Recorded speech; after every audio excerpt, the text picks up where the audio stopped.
because I've never actually done this with the YouTubes and this, so I have no idea how this is going to function, the functionality of this. I should probably start recording as well.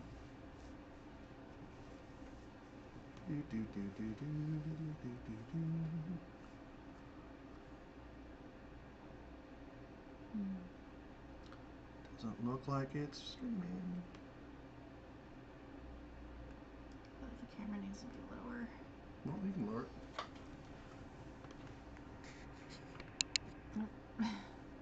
Sorry, one second. That's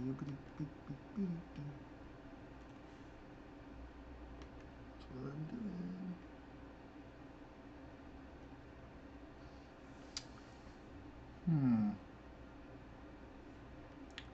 Feels like YouTube makes things a little more complicated than they need to.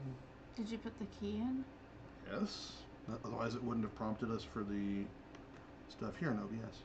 And the chat wouldn't have come up. The camera a little bit. Dang it. I don't know why OBS insists on doing this. Alright, anyway, welcome to Vanishing Gates. We're going to assume we're going live. We're going to find out. Is it working? Well, I mean, we're at least recording, so I know OBS will record it, so we can always put it up afterwards if it doesn't go live. Anyway, I'm Jay, and this is Katie.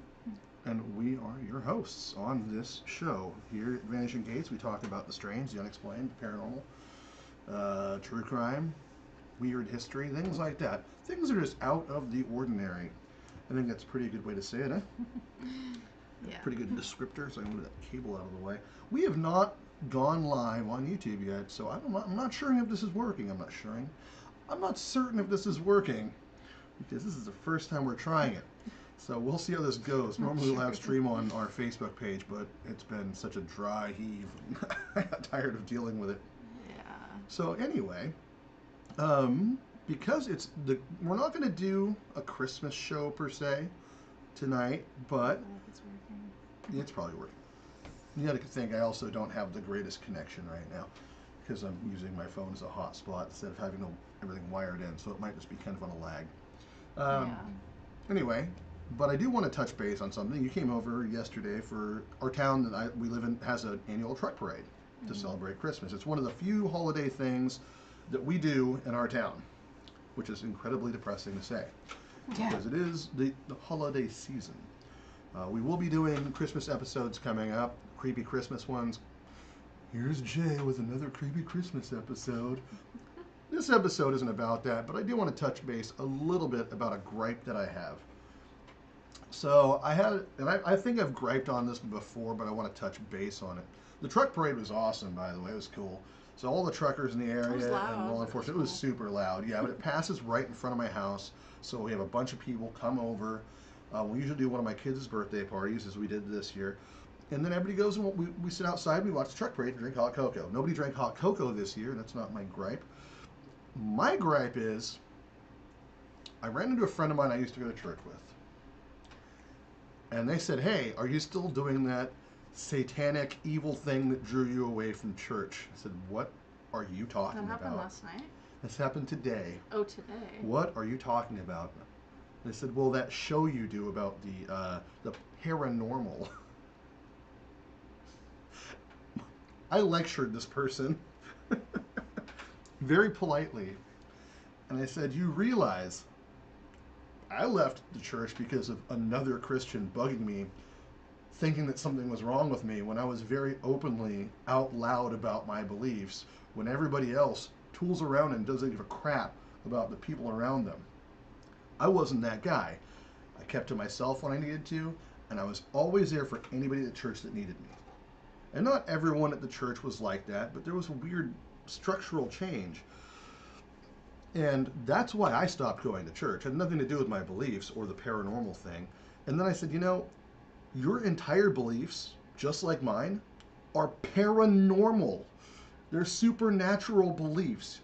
We believe in an all-power, omnipotent being. How is that not supernatural? And they just like, okay, I'm not going to get in this conversation with you, and walked off. Oh, jeez. Like, if you're celebrating Christmas, you're celebrating a paranormal event. If you're selling any holiday, almost any holiday, is based on some kind of religious or paranormal event. Christmas especially. So I was like just super pissed off about it. Like I'm just like, come on, man, you can't say that crap. Anyway, gripe over. I was just a little chip on my shoulder. This is the first about I'm hearing that. about this. Yeah, it's happened to me a couple times. I was getting crap about it, about hosting this kind of show. I'm like, dude, it's fun to talk about. It's entertaining. I mean, it's like, well, you don't believe in aliens? Like I don't, because I don't. Like I don't not believe them. I just don't know. I know you're wearing a Roswell sweater. I wore this on It's purpose. hella funny. Yeah. But it's like, dude, you can still believe in aliens and God. Like it's not going to change anything. Like this is what I don't understand about. You can believe in Bigfoot and werewolves and like ghosts. There's nothing in the Bible that says they're not there. It's just we get so stupid about it that we get uptight, we get in our set ways, and that's all we can think about. That's one of the reasons we do the show. It's also one of the reasons that I like to do these, like the true crime thing and the historical thing, and getting back to why we believe certain things, which is what we are doing today. Now, Katie, that said, do you know the Muffin Man? Who lived on Drury Lane? Yes. So you know the Muffin Man lived Yes. on Drury Lane. Okay. I do know that rhyme. And So- I know I don't just know it from Shrek. Although that is, hearing John Lithgow go back and forth with a cookie was Yeah. one Do of the you funniest know things. The Muffin Man? The Muffin Man! Because John Lithgow is one of my favorite actors, just as it's such an Yeah, he's exploding personality. It's amazing. I should check to see if we're actually live on YouTube. Yeah, you can check it. So, Frederick Thomas Linwood was born in 1563. Oh, wow. It's a long time ago. 1563. It was not yesterday. We're live. Okay, good. Good to know, because it's not showing here. I know. But yes, he was not born yesterday, so you're not pulling Literally. the wool over his eyes. That was terrible. I feel bad about that joke. But between 1559 and 1598, it's said that Linwood was Britain's first documented serial killer. Not Jack the Ripper? I thought he That was in the 1800s. Oh, I thought he This was is- the first one. No. This guy's back in the 1500s. 1563.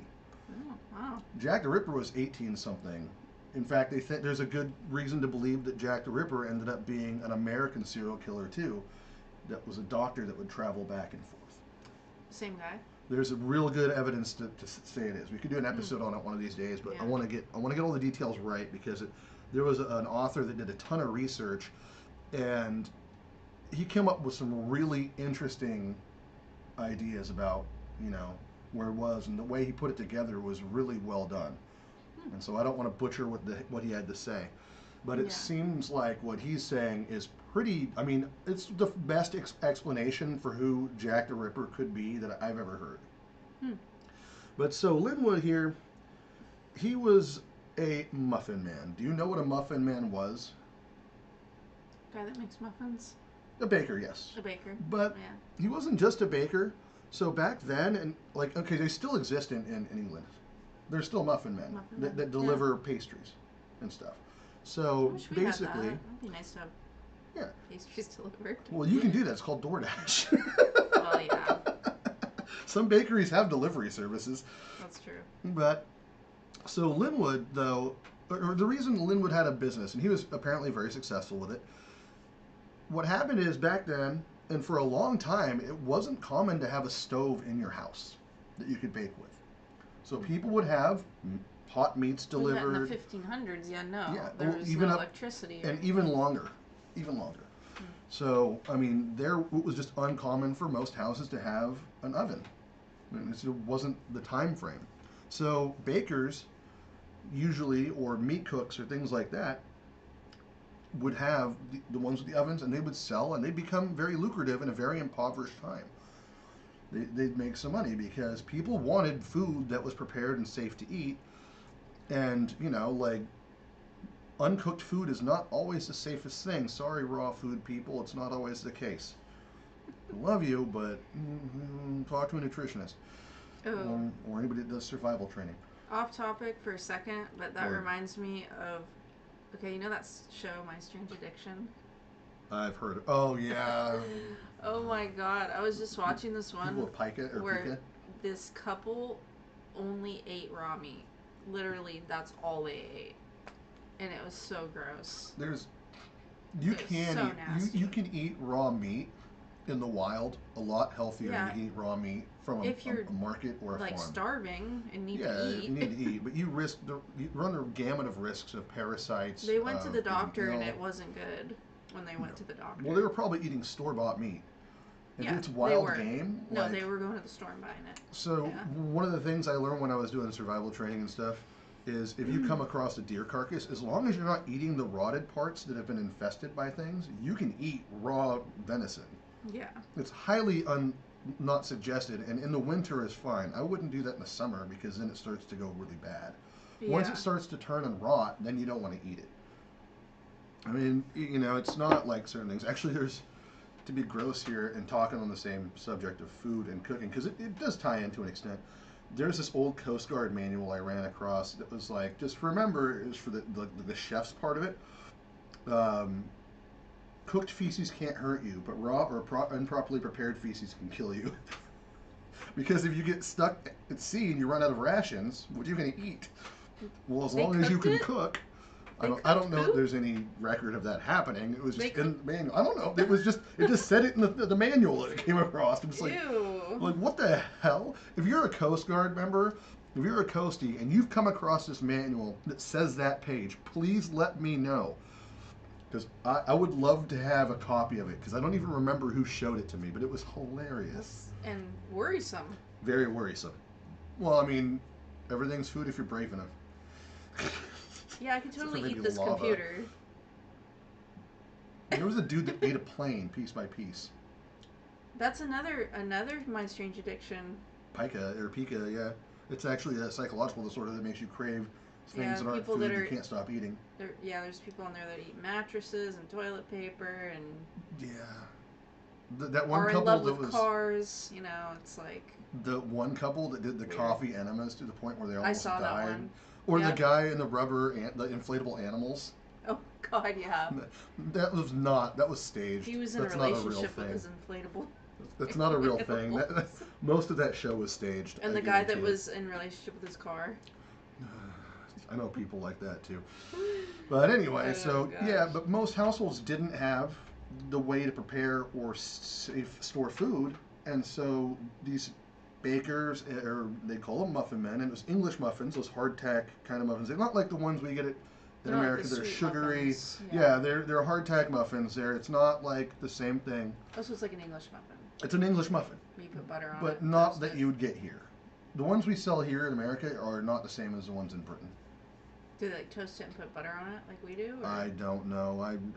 I've heard from my English friends that it's not the same shit. Ours Kinda is like too sugary. scones, kind of like crumpets. I mean, Yeah, but I don't think those are even originally tea and English. crumpets. Did you say teen crumpets? Tea and crumpets. That sounds like a video we shouldn't be talking about in front of children. I guarantee there's a porn called that. Anyway, so reeling it back. But the muffin men would go out and they'd deliver muffins to the families that needed them, and the families would buy it. So, you know, Linwood got very wealthy doing this, very successful. Not super wealthy, but wealthy enough where he could keep doing it. Well, between 1559 and 1598, it said that he killed 15 kids. And what he would do is, he would put a muffin on a string and leave it on the porch and knock. And he'd wait. And then he'd lure the kid out, grab the kid, drag the kid into an alley, and then murder the child. Wow. Apparently 15 of them. Only kids. No, actually, it's funny you bring that up because he was also apparently a fiercely competitive business person. And he did not like when other people were doing better than him, is what the story goes.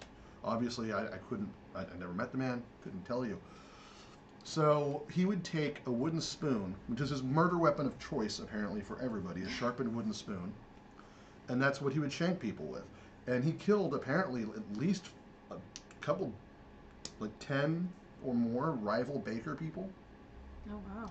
rival muffin people, so he he wouldn't got be the more and more best business. baker in the, So he would be the only option, and it made yeah. him more and more wealthy. Now, it's so weird that a kid would be lured out with a muffin on a string, so I don't know what the age group was supposed to be. Yeah, you think he'd use candy or something. Yeah, but even then, it would be like, but it's a thing on a string that you're following. It's a cartoon trope that might work with fish. Well, the kids I don't know that it must have actually been kind of worked dumb with. back then. Well, yeah, they weren't educated. I mean, we're talking about impoverished groups of people in the 1500s. And this is in Europe. Yeah, in England in the late 1500s. Yeah, late 1500s. And they're probably starving. That's another thing. No, they're very hungry. They're probably like, there's oh my not god, ton it's of a food. muffin. I'm gonna go run after it. Yeah, and it's a sinister and evil thing to do, and it just makes this guy sound like he's the worst thing ever. But he's supposed to be the first recorded serial killer in Britain, and that would be really, really cool story if it turned out to be true. But there's no record at all that I could find about this guy. So it's just a myth. Prior to 2007, couldn't find any record on this at all. That's weird. Which is odd because the Muffin Man thing has been around since we know at least the 1700s. The rhyme. The rhyme has, Yeah. So if you dig a little deeper, whilst I'm sure there was a Muffin Man out there murdering people, because Muffin Men are still around. Yeah. But I couldn't find a single recorded incident about Frederick Thomas Linwood anywhere prior to 2007. That's weird. And that's a lot big difference. That's a lot big difference. That's a big difference. There's a big time gap between the 1500s and 2007. That's so, like 300 years or so. I dug a little further. Yeah. So there's Wikipedia, which is also already one of the least trustworthy sources of information on the planet. And then I looked a little further. There was a website similar to Wikipedia back around that time that would come up with outlandish and horrifying stories like this. And this is where I think, and a lot of people seem to think, came from. And then I read on a history thing. So I went to a History Channel thing and it said, no, this didn't happen. It was a really good story. And then it quoted Snopes. And I'm like, okay, well, I have to disregard this because Snopes is bullshit. If you still buy into Snopes, there's something completely wrong with you. It's the most one-sided, I believe it's a certain way, that's all there is to it. They almost never get anything right. I have literally seen things that they posted that were completely false. That I know were false because I was there. Certain events. I don't know what Snopes is. It's a so-called debunking website. Oh. Yeah. So suck the fun out of everything. Yeah, no. Well, because they're like, oh, we got a fact check. They're the first fact-checking website. So that should tell you everything you need to know because we all know fact checkers are the last thing they do is check facts. So I went and I said, okay, I can't be looking at stuff from America. So I went and looked at some British websites, and there are some reasons to believe, apparently, while I couldn't find direct documentation, some like better websites, like one of the English museums has articles about it and stuff from back in the day talking about this. Mm-hmm. Whether or not they could disprove this, it's up in the air about it. It's still controversial as to whether or not this is how this rhyme came around. But then I dug a little further, and it seems the entire song actually dates to a document from 1890. And it was a much more perverted meaning behind it. Because they call it a song, not just call it a rhyme. Mm-hmm. So, back in 1890 and stuff, there was a lot of hedonistic plays going on. And this rhyme would be talked about in the pubs. They'd be doing limericks and rhymes and jokes with each other as adults. And what it seems like the most realistic actual story from this is just a fun goof on basically the milkman idea. Mm-hmm. You know, like that kid is the milkman's kid kind of thing. Oh, about him sleeping with the housewives? Yeah, because apparently women would more commonly say this on stage during plays than men. Back then it was usually men saying it as women. Really? Yes, Huh. having conversations with other women. Like, That's weird. hey, like adulteresses. You know what I mean? It was kind of like, hey, you know, the muffin man that comes around when the husband's out in the Yeah. field. That's more likely what it comes from, Hmm. which is still gross, and it Yeah. still doesn't really qualify it for a kid's nursery rhyme. It No. does work as a good warning if you look at it the other direction. Like, hey, don't just follow. It's like, hey, kids, if you see a guy in a truck trying to give out free candy, don't get in there. I wonder how many times this literally happened. That was always a thing that I heard when I was little. Yeah, you heard it from teachers in Never school, walk up to a car or van which that's is also offering you just a good anything. call. Yeah, Yeah. just a good call. But how often does that really happen? It's Like never, realistically, it never happened to me. no. Somebody just tried to grab you. Yeah. Somebody actually pulled up and wanted me to get in the car with them. Yeah, so Me and my friend. she almost got kidnapped. Down in She when I was wasn't- at Disneyland. We'll tell the story. We're talking about it. It's on the same line of Wily Kids Have These Nursery Rhymes. Okay, so I was about 15. I went down on a trip to Disneyland with my friend. We were walking back to the hotel because the shuttles had like stopped running or something. There was a bunch of people walking. It's not like we were alone. Yeah. Still. And this Mexican guy pulls up in a truck and is like, "Come on, get in," you know, wanted us to get in the truck. And I go to my friend, let's go over there. Let's go hide around that corner. And he drove off and he went around the corner and pulled through. It was a hotel. Uh-huh. And he pulled through the hotel parking lot and we like hid behind a wall until a group of people walked by and we went and walked with them and said, "Hey, can we walk with you? You know, there's a creepy guy." And they were like, fine with it. And then we booked it back to the hotel. We sprinted back to the hotel because it was scary. I bet. It scared the crap out of me. That was a really smart move, though. Like, getting into that crowd of people and be like, hey, I gotta walk with you guys. Well, there's safety in numbers. It's a natural thing. That was my instinct. I was like, or our instinct, you know? Yeah. So, no, it probably saved your life. yeah, and I remember we were carrying something like food or like soda or something. We just dropped it and ran. We're like, fuck the soda. Who needs this? I need to live. I ain't getting hard today. I'm not getting sex trafficked or whatever. We gotta say ST'd because we're live on YouTube. There's a little ST'd. talking about it. Yeah, we gotta change the wording around a little bit on how we say certain things. Oh, yeah, like I didn't think about we that. gotta add a G to the R word and stuff like that, so it sounds like a fruit instead. Like getting graped. Oh, great. No, it's S-A. S-A. Yeah, you can do that too. Except I don't want to offend any vatos out there that think they're calling them friends. What's wrong with having an essay? That's why I don't do that. Anyway, so, but yeah, Anyway, it sounds more like that was the only creepy as hell. time that anything like that ever happened to me. I never had a van come up to me and be like, "Hey, want some candy?" Or whatever. I have a story as an adult where something similar happened. I was working at a local coffee shop. I was 20, 19, 20. I didn't look anywhere near as rugged as I do now. But It was more boyish. 19, 20. Boyish looking. No, I wouldn't say boyish, but I mean, like, I didn't have any facial hair. I mean, when I shave my face, you can see I don't look as old. Yeah, you look a lot younger. Yeah. And I had my hair out more. It wasn't balding yet. Receding as much. It was the same hairline. It just was balding on top. It wasn't thinning.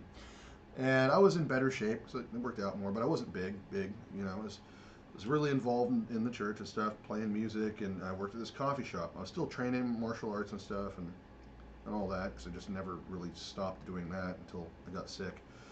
And I'm walking home from the coffee shop, and this guy in a van pulls up next to me on our main street, and he pulls up and says, "Hey, you want to get in and get a ride? I can take you wherever you're going."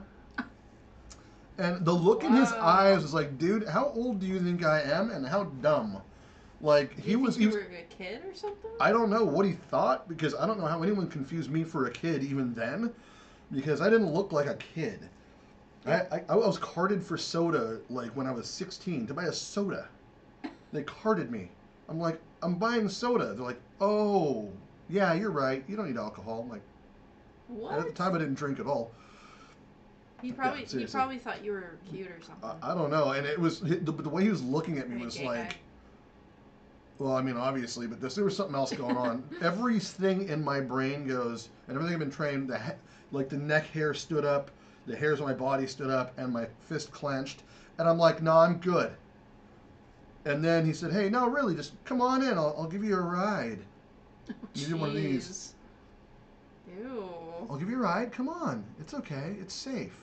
Just glaring at me the whole time. And it's like, no, dude, I'm good. Move along. Or else. And he just fucking peeled off. Or else. When I said or else, he peeled off. I'm like, Yeah. I'm not stupid. That was a good thing that you said. Yeah, because I was going to be honest with him. Like, if I get in your van and you try something, I'll kill you. And if you try to follow me anymore, I'll kill you. I gotta remember that. Next time, if anything like that ever happens to me, I'll say, move along, or else. Don't do that. You don't know how to fight. It might scare them, though. Just like, hold on, let me call 911 real quick. And hold on, I gotta make a phone call. Hello, EPD. I got a guy that's pulled over, won't leave me alone. No, that was good. Or just say, I am on the corner here. I'm standing next to a vehicle that looks like this with a man driving it as this description. That's what you do. You don't have to be on the phone with somebody, but you say that shit. Because then they're not going to even want to deal with it. They're going to go. Yeah. If they want something, they're going to go regardless, out of either embarrassment or because they're doing something wrong and they know it. But if you do shit like that, but also just don't put yourself in those situations. And it shouldn't have been. It was the middle of the day. That's weird. So sometimes you can't avoid it. Sometimes you can't. Sometimes you can. It was just, I was aware of what was going on. I knew it was something wrong and something terrible. For somebody to do that in the middle of the day is crazy. And that's there was something not ballsy. right in his brain. I don't know what he thought. Who knows what else that guy did after that? Like, he probably... I don't know if he thought like I was... Tried. I don't know what impression he got from me, because I've never dressed in a way to make people think that I might be kind of, leaning that way towards guys. Yeah. I've just never been a pretty dresser. I've always been someone who just wears clothes. What were you doing? Like walking somewhere? I was just walking home from work. Oh, wow. Yeah, I got off my shift. I hung out for a little bit, and then I was just walking home. Walking on Broadway. Like, just not too far from... And I think actually I wasn't walking to my house, where my mom's house was. I was walking to the church I lived at. So it was a long walk. But I'm like, I walked a while, and then I watched this van go as it went, and then I took a different path. It took a long way around. That was smart. It took me a long time to get home. Well, not that I couldn't have defended myself, but it's like... You didn't want to deal with it. I just didn't want to put... I should have... I didn't have a cell phone at the time, so it's not like I could have called the cops, otherwise I would have. Yeah, this was before I owned a cell phone. What year was that? 2000... 2 or 3. I didn't have a cell phone until sometime right after that. Yeah. Actually, I think I didn't even get one. I didn't have one then even. I didn't get one until after I was working at the hospital, or when I started working at the hospital. So I was 21 when I worked at the hospital. So this probably happened when I was 20. And it was just creepy stuff. But yeah, so these nursery rhymes are usually, it's like the fables and stuff, the Grimm's fairy tales. It's usually a warning to kids.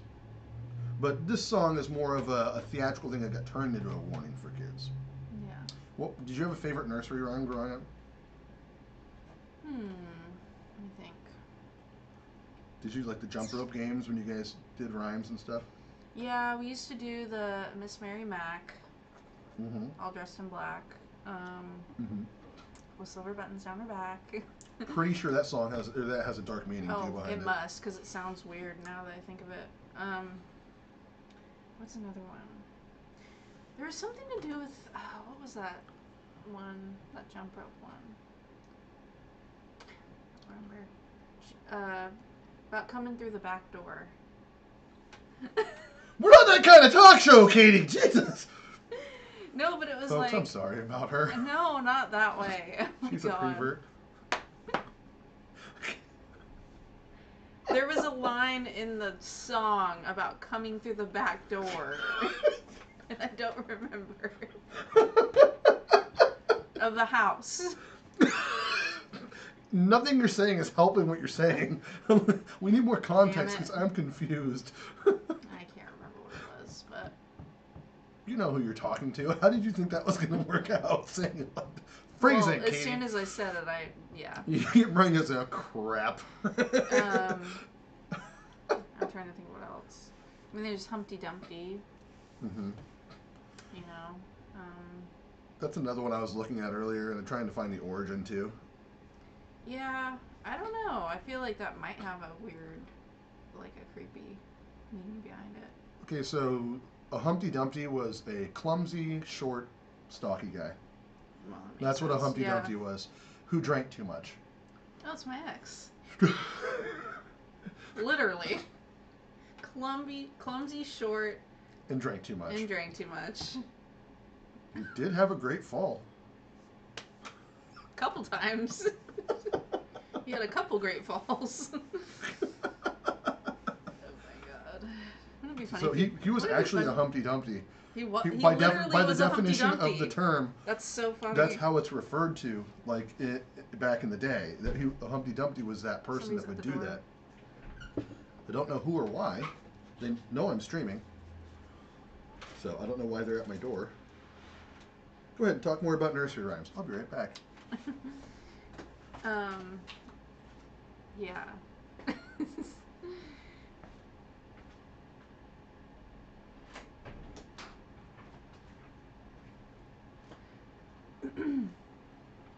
But anyway, yeah, I'm just now realizing that my ex is a Humpty Dumpty.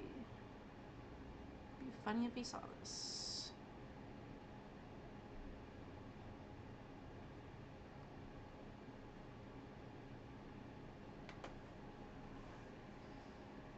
And now we wait.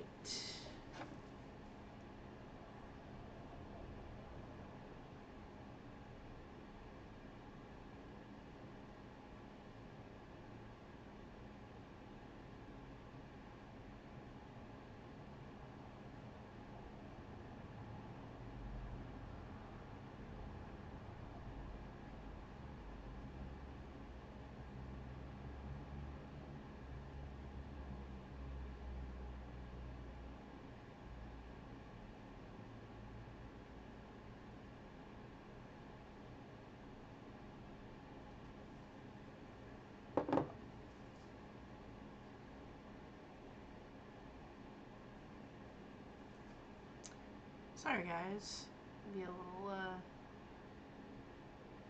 minute or two.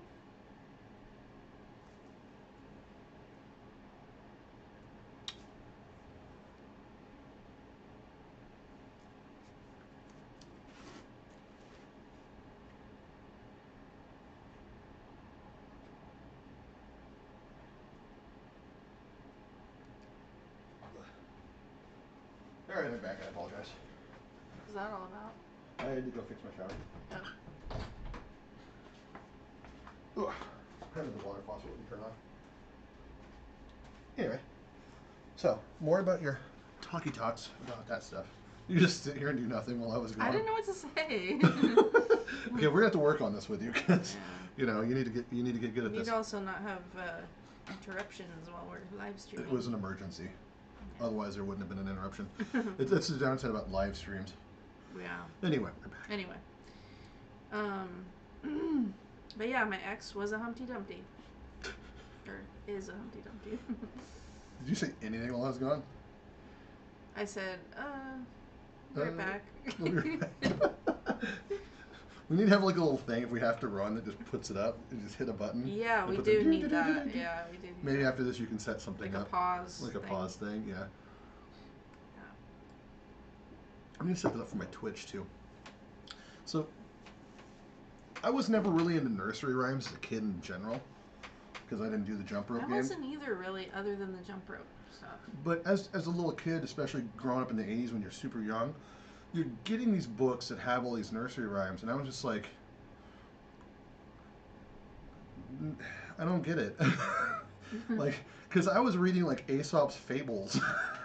And Lord of the Flies. Yeah, you were super ahead of everybody. Well, no, I wasn't super ahead. I was like, I struggled with reading. I would read really big books and stuff, but I would struggle with it. But I was really... Because they were big books. Well, it wasn't that. It was... I had the desire to push myself to learn to do better with my reading, and Yeah. I have a form of dyslexia that just kind of comes and goes, so it was a big struggle, and I had a really hard time focusing in school. That's how I was too. Yeah. Yeah, so school always drove me That's why I could crazy. never get into reading or anything like that because It's it actually just, yeah. like what I excelled best in school was like even especially in high school and stuff because I always had this. I didn't have ADD, but I was just a kid that was used to being outside and playing and learning shit in a different way. Like my parents are both very intellectual people. They're both avid readers, incredibly smart. My dad graduated magna cum laude from the college that he went to, and he was one of the top mechanics in Oregon in the 80s. He could fix almost any mechanical problem. He knew how to survive in the woods, and he was just ahead of his game. He was an airborne ranger, smart guy. My mom, really smart, really, really sweet person, good cook, tough as nails, loved reading. And my parents wanted us to do better than, the kids around us, but I couldn't always do that. I was a Cub Scout and stuff, and, I learned a bunch of stuff. But I wanted, when it came to reading, because I struggled with it so hard, I wanted to be able to focus on books and stuff. So I read like Lord of the Flies. Like I said that again like 15 times. That was the first book, the actual book that I ever read. Mm-hmm. Because, there's like I was learning. I wasn't reading the kid books, you know, that your parents would give you. I was like going to my mom and dad's bookshelves and pulling stuff off. And then like the learn to read books, I'm sure I read those in like, before kindergarten Yeah. or in kindergarten. But I think that I read Lord of the Flies before first grade. Oh wow. And I didn't comprehend a lot of it. And we usually don't read that until like middle school or high High school. school. High school, yeah. No, I read Gary Paulson's book, Paulson books, like in elementary school, like early elementary. You usually read those later elementary, I think, or junior Yeah. high. But I was in Oregon versus being back here in California until I was in Oregon until I was like 9. And California's education system is so far below where Oregon's was back then. It's scary. Oh really? I was the only kid in my third grade class that could read and write in cursive when I moved here. Wow. In my third grade class, the third grade teacher did not believe that I could write and read in cursive. I didn't learn cursive till like fifth grade. I learned it Fifth in grade. first grade. We were expected to have good penmanship, but my dad also did calligraphy and taught me calligraphy at a very young age. Yeah. So when I went to high school, I took calligraphy classes because easy out. Yeah, you already knew how to do it. I still use calligraphy to this day. Every Christmas time, I write the kids. They leave cookies and milk out for Santa, and You write the letter. well, I enjoy the cookie. Well, it's usually cookies and Baileys. Let's be real here. I enjoy the Baileys and the cookies. I might as well write them a letter back, but I do it in calligraphy. My mom does that too, or used to do that. She would write it in a whole different font and everything. Oh yeah, Yeah. I straight up I have a calligraphy set I use only around Christmas time, Yeah. and I write it specifically the same way. And I get aged paper. I age the paper sometimes if I have to. It's like the most intense thing I usually do on Christmas yearly. Yeah. Like I haven't even decorated yet. I usually decorate the day after Thanksgiving. You've been here for it, So yeah, we're I haven't behind put too. my tree up yet. We haven't even put our tree up. Well, it's up, but I haven't decorated it. Yeah, we're super behind and all that. So This But- year's kind of it's been a rough year for everybody. bleak. Me getting sick again didn't help me. But Yeah. did you want to do the ring around the rosy thing, or did you want to try that for another time? Yeah, we could do that. Talk So about that. the ring around the rosy thing is another nursery rhyme, if you will, that has really dark origins. And basically, the idea is, and there's two versions of it. Two pass of thought on the ring around the rosy. There's a nice one that's about courtship and marriage and being engaged and marrying someone. The other one is what it probably is about based on the date that it started getting used. And it has to do with the bubonic plague. So, ring around the rosy. Ashes, ashes, we all fall down. Wait, Pockets first- full of posies. First of all, what's a rosy? A rosy, that's a questionable one. So it could be a dead loved one. Hmm. It could be a number of things. So these things go back to a different time of the English language where we don't use the same wording we used back then. And Yeah. even in America, especially, we don't use anywhere near the same English that was used back then. No, we don't. So the thought is the pocket full of posies was there to you'd be walking by a dead loved one. Oh. So, because you didn't want to smell the decay. And as a guy who has smelled lots and lots of dead bodies, not because I was sniffing them, you don't have a choice if you're a mortician, the smell is there. Yeah. If you've ever crossed a dead person, the smell never ever goes away. You remember it forever. You'll know when something's dying or dead. And it doesn't matter if it's human, animal, otherwise. It all smells bad. So, basically what would happen is, so the idea is, ring around the rosy. So it's like you're at a funeral, I'm thinking.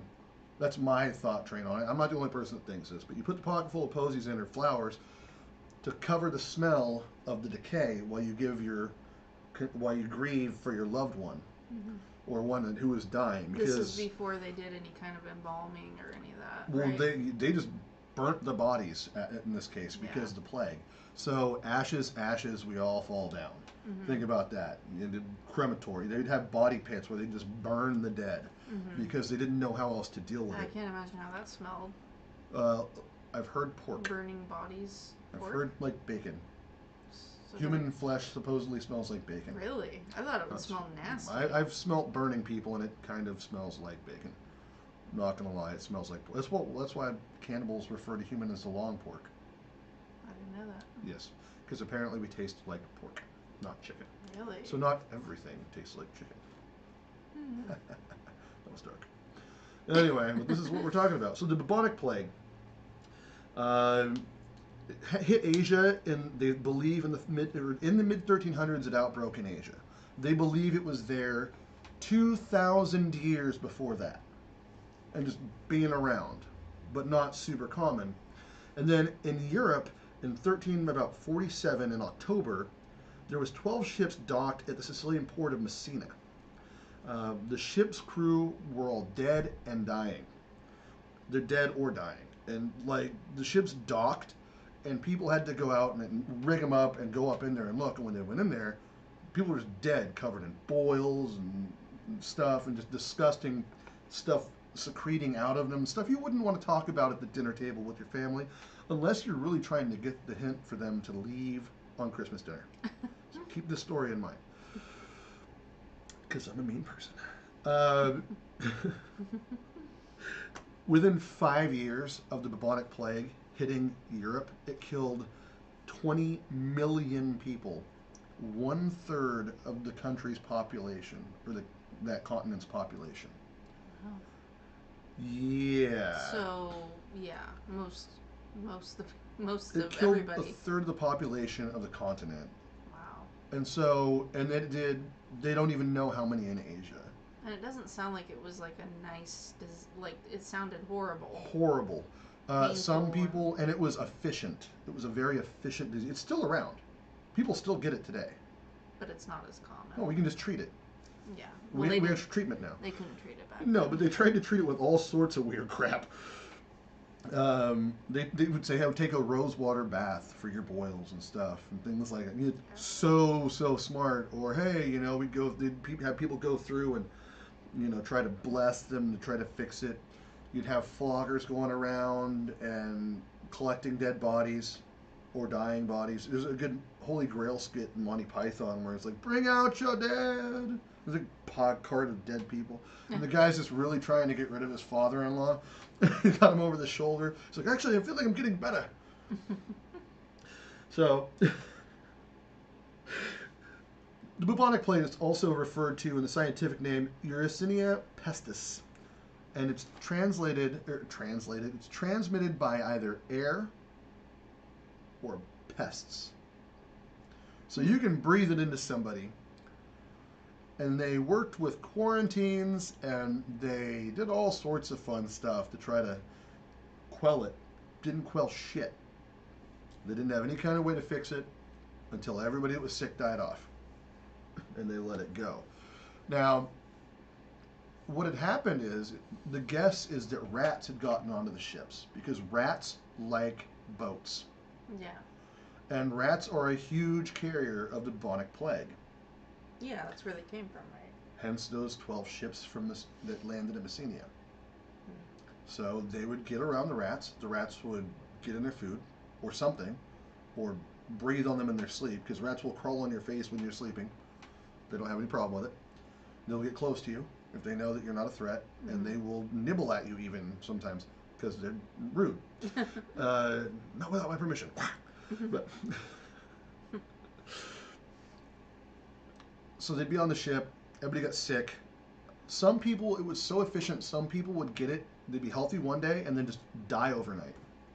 It was that effective. Some people, those people were the lucky ones, because the people that suffered through it have boils, high fevers, lack of appetite, heavy vomiting, like couldn't breathe hardly, all sorts of crap. Yeah, and you guys thought that the coof was bad. This transmitted in more ways than the coof and killed a hell of a lot more people a hell of a lot faster. And it came back around like 100 years later in Europe again, and did almost 15% of the damage. It basically did what COVID did at that point. Because there was more of a cure for it, or? No, it was, people were immune to it at that point. They would just quarantine sailors on their ships, and the sailors almost never died anymore. They didn't kill hardly as many people. Because once you get around that, see, I got a lot of shit for this when the whole COVID thing happened. It's like, dude, we need to be around it if we're healthy, so we can build immunity up. Yeah. You know, and that's what happened. You built a natural immunity to it. Now, if this bubonic, if it's spreading on here now, you would need medicinal help. There's no natural immunity in America for bubonic plague that I know of. Yeah. Because it's been so small for so long. And every once in a while, politicians will use it. Oh, there's this thing. You can always tell it's right around election cycle, something new. Like now, there's a new pneumonia that's come up. But so that's what Ring Around the Rosie was about. Was, you know, the bubonic plague basically decimating entire villages, everyone you knew, whole families, people that were normally healthy. Just healthy for then. Yeah. Healthy for then versus healthy for now are two very different things. Didn't live very long back then. We have a lot more immunities to things right now, especially in America, because we have so many different people that live here from so many different places, and we've had marriages together and reproduced children together from different different, you know, places, that your immune system naturally builds things up. Yeah. And the crazy part is, I don't really believe in evolution as much as I do adaptation. But if you believe in evolution, then you have to admit that what I'm saying is correct. Well, you can't argue it, because otherwise you're not evolving. Yeah. So it's an argument on your ballpark, man. I'm just helping you out here. But I know people that would lecture me about how God's not real, and then say, oh, evolution's the only way to go, and then hide during this entire thing with COVID. I'm just like, why didn't you get out and like evolve a little bit, man? It was something just to piss people off. I'm not saying it's not dangerous. I'm not saying it wasn't then. I'm just saying for someone like me who had it 3 times, just like the first time was the only time it was bad. After that, it was a cough. Yeah. And then the second time I had it, it was okay. It was like a week of coughing and nothing else. And the third time I had it, it was a sneeze. Cold. Yeah. It's turned into a flu. I had a fever and a cough. No biggie. Yeah. Not for me. I mean, if Jack can survive it 3 times and I can survive it 3 times, most of you can probably survive. If you have a bad immune system, be careful. That's all I'm saying. If you're older, have a bad immune system, take the precautions. Yeah. That's all. That's the science part of it. You're probably fine. So many people from my gym have had it. We've all had it. Most of them just walked it off. I know you had it for a minute, right? Yeah, and it was a bad cold. Like, I was not happy. But I had a worse cold last year. When was it? Last winter. I had a cold that lasted literally a month. Yeah, I remember. And it wasn't COVID. No. It was something else. I was more sick from the flu shot than I was from COVID. Me too. It was worse. Like, okay, well, not the first time. The first time it felt like walking pneumonia, which is terrible. Yeah. But the second and third time, it felt like nothing compared to the flu shot. The only flu shot I ever had made me so sick but I couldn't do anything. I'm not saying don't trust No, science. yeah, that made me really Don't sick. trust to quote the science. I is don't what get I'm the flu saying. shot anymore after that. Yeah, I mean, it's like stay healthy, eat healthy, be in shape. You know, take care of yourself. Take vitamins. Take your vitamins Yeah. and vitamin C and all that. Yeah. So. It's like I wasn't sick until I had to start taking blood pressure meds again. And then my health went. Pew! But the doctor said, no, you need these, or you'll die. It's like, okay, well, I'll take your word your for it, I blood pressure guess. was at death level. Oh no, I did almost die. Yeah, like I had a. higher than death level. I was way beyond stroke level. There's no Yeah. reason I should still be here right now, and functional, realistically. So that was a lot going on though. Yeah. But anyway, all right, guys. I think we're gonna do next week. I don't know what we're gonna do next week. Are we done? Yeah, I think we should wrap it up. Maybe we've been on for Have even been an on hour. an hour? Yeah. Oh, we have? Yeah. Doesn't feel like an hour. Yeah. Time goes by quick. That's why we end up doing it's accidental 15 2-hour minutes. shows. Yeah. We haven't had anybody chatting with us, so it's like, well, why not? I mean, I guess we could try and maybe go on Facebook, see what happens. I don't want to do it right now. I'd rather try this and Okay. put a little more effort here because it's been getting nowhere. I told everybody we'd be here anyway, and this is easier for people to get on to. Yeah. So, but yeah. So what do you think we should talk about next week? Any ideas, concepts, thoughts? I don't know yet. Okay. Well, To think about it. if you have any ideas of what we should talk about on a future episode, please email us. vanishinggates@gmail.com. If you have stories of the unexplained, if you've experienced something, if you've met a serial killer, maybe, if you've been abducted by aliens, if you're a psychic, if you do tarot, if you have a good reason to be a guest on the show, hit us up, vanishinggates@gmail.com. We look forward to hearing from you. Please do not forget to like, follow, share, subscribe, and chat with us in the chat when you get a chance on our live streams. And make comments too. All of that helps because we're trying to build stuff up. You can follow us also on Facebook, on Twitter, TikTok. which I don't hardly use, but you have a TikTok. I just made a TikTok for us. It's Vanishing Gates on TikTok. Yeah, I think we have an Instagram that I never use. Yeah. We need to start getting on that too, I guess, because we haven't done the show in a long time, and Katie's new, so it's cool, but at least we're consistent now, weekly at least. So if we get to the point where we get a lot of more followings, a lot of more followings, We'll do it more. Yeah, I'll spend more time because I haven't been doing much else. So I do this in Twitch. If you're into gaming, by the way, check out my Twitch, Muju's Magic. She doesn't play very often on Twitch, but she has one. I have a Twitch, but I don't use it She doesn't very use often. it very often. Been trying to get her to do it. Yeah. So you can also bug her in the email and say, hey, I'll watch you on Twitch if you Twitch. Yeah, I would go on there. Anyway, guys, we'll be on again next week. The following week is going to be Christmas. You have family coming into town. Yeah. So she will probably not be here for that unless we pre-record an episode. So we might not do a live, or we might pre-record an episode anyway, and I'll just do a live stream. Because I usually do one on Christmas anyway, Christmas Eve. And so, yeah, But if we don't see you, we want to wish everybody a happy holiday and a Merry Christmas. And thanks for watching. We'll talk to you next time. And I'm Jay, and this is Katie. See you guys later on the next